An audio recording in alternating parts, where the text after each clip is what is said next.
Hey YouTube, Bear Prepper here. Let's make chocolate cake. So what we have here is we have 1 7/8 cups of flour. Or for 4, 7.5 cups of flour. We need 2 1/3 cups of unsweetened cocoa.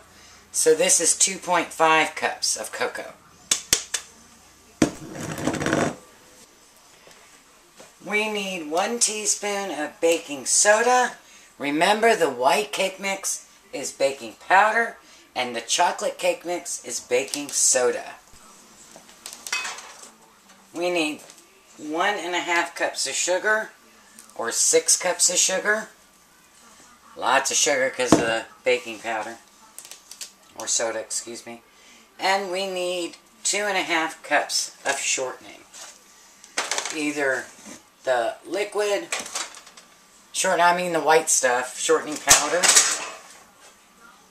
stick shortening, or 2 1/2 cups of powdered shortening. And 1/2 cup.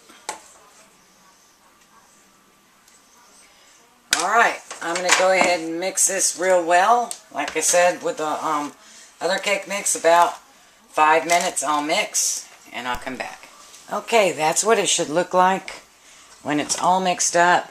If you do your chocolate cake first, you'll get a better idea of how much mixing it really takes to get it mixed up right.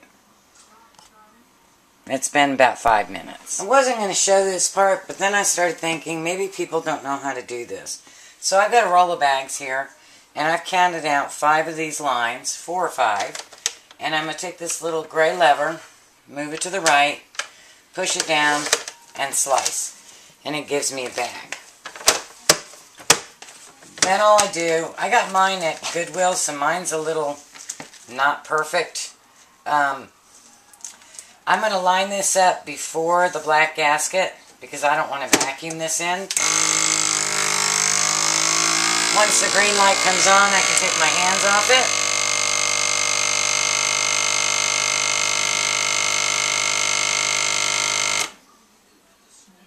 Wait for the light to go out. Open. And I have a bag sealed at the top. Okay, the chocolate cake requires 4 cups to a bag. So now I'm going to put my bag in, and I'm going to tuck it inside the little channel in between the 2 black rings. So all I'm going to do is and I'm using my leg to hold the bag up because my counter's not deep enough. I'm going to go ahead and start it.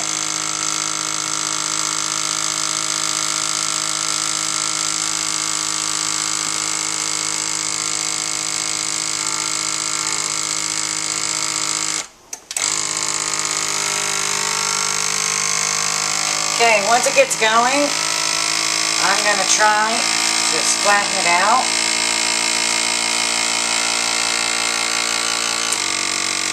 And now it's sealing. Wait for the light to go out.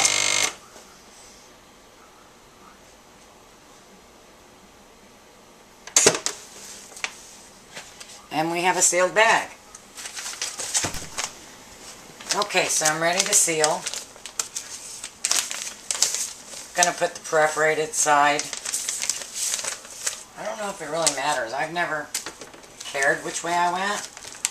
As long as you have it in there, it'll break the seal enough to allow it. And flatten this out just a hair before I start. Hands free. Push it down. The chocolate's a little denser, so it doesn't move as easily as the white does when you're trying to get the air out.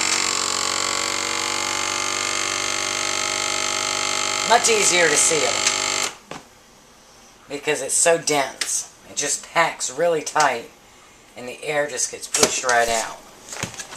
Okay, if you remember correctly, on the chocolate one we didn't add the milk.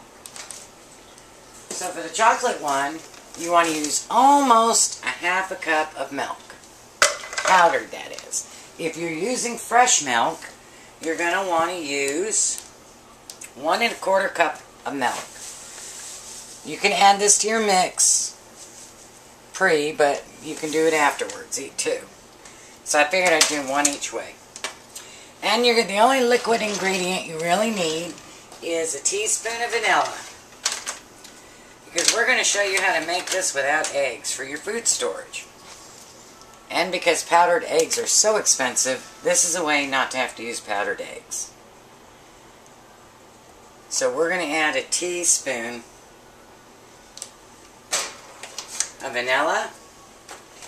And this requires 2 eggs to bake. So we're going to use 2 teaspoons of just plain old Knox unflavored gelatin.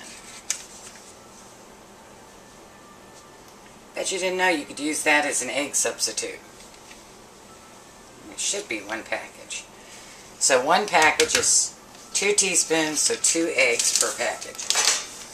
So now we need to add our water. Now your water is going to vary on how much you need. But I would start with about 1.5 cups of water. Add more if you need it. So I'm going to start with 1 cup and just wet it down and go from there. And I'm going to use a simple whisk because of course this is food storage baking, so we're not going to have electricity. Maybe those people in North Carolina don't have it, unfortunately. And you're just going to keep adding water until you get it the consistency of cake.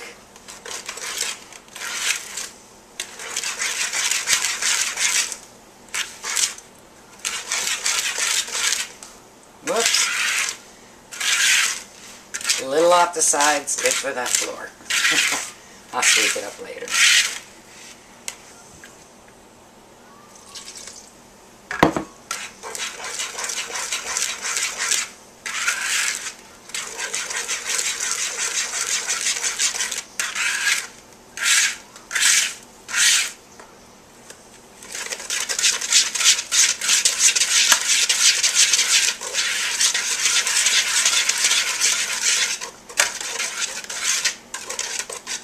If you wanted to add pudding, you could add it at this time. It makes it a little richer. I'm going to add a little more water.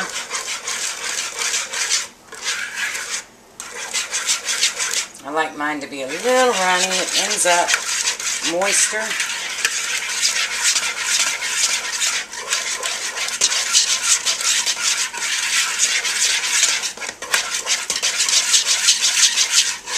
There we go. See, there's my cake batter. Looks good. So let's get our pans and bake it. So I have greased and floured my 2 pans.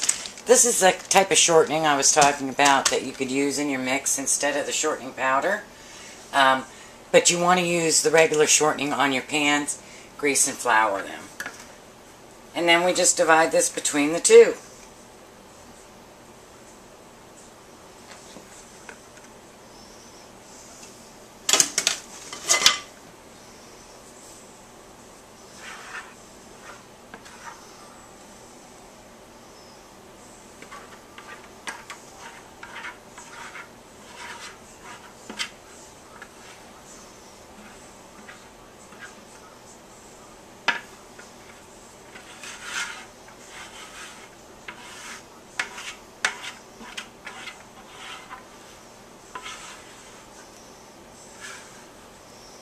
There we go. And I have an oven preheated to 375. And they are going to bake for 25 minutes. I'll start checking them after 20 because my oven is a little strange.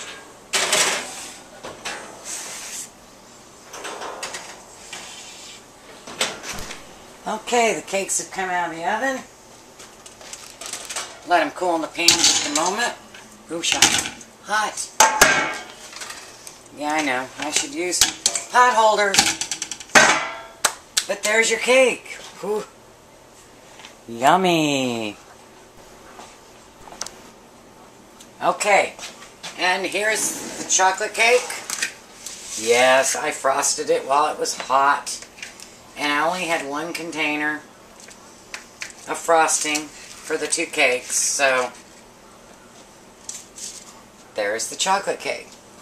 Now, the reason the yellow cake is shorter is because of the pudding. It makes it heavier. Very, very good. And no eggs in this. Nothing but food storage. Enjoy.